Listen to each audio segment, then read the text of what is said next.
കേരളീയ വിദ്യാർത്ഥിനികൾക്ക് മാതൃകയായി ഫാത്തിമ, ഹൈദയും ഹാനിയയും. നീളമുള്ള തലമുടി പെണ്ണിൻ്റെ ഒരു അലങ്കാരമാണ്. കണ്ണിൻ്റെ കൃഷ്ണമണിയേക്കാളും കൂടുതൽ അവരത് സൂക്ഷിച്ചു വളർത്തും. അങ്ങനെ വളർത്തിയ മുടി മുറിച്ചു നൽകി കീമോ ചികിത്സ തേടുന്ന പെൺകുട്ടികൾക്ക് ദാനം ചെയ്തുകൊണ്ട് മാതൃക കാണിച്ചിരിക്കുകയാണ് ഈ രണ്ട് കുരുന്നു വിദ്യാർത്ഥിനികൾ.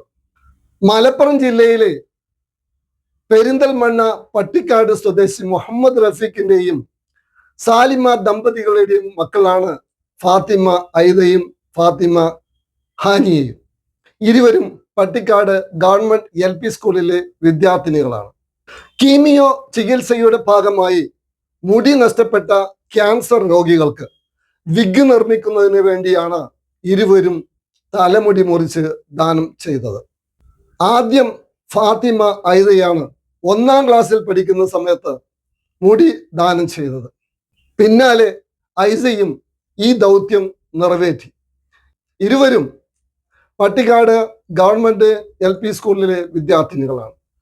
സ്കൂൾ അധികൃതരും സുഹൃത്തുക്കളും കുടുംബക്കാരും നാട്ടുകാരും എന്ന് വേണ്ട സകലരും ഈ മാതൃകാ വിദ്യാർത്ഥിനികളെ ആശംസകളും അനുമോദനം കൊണ്ട് പൊതിയുകയാണ്. This news by Jayanathan desk.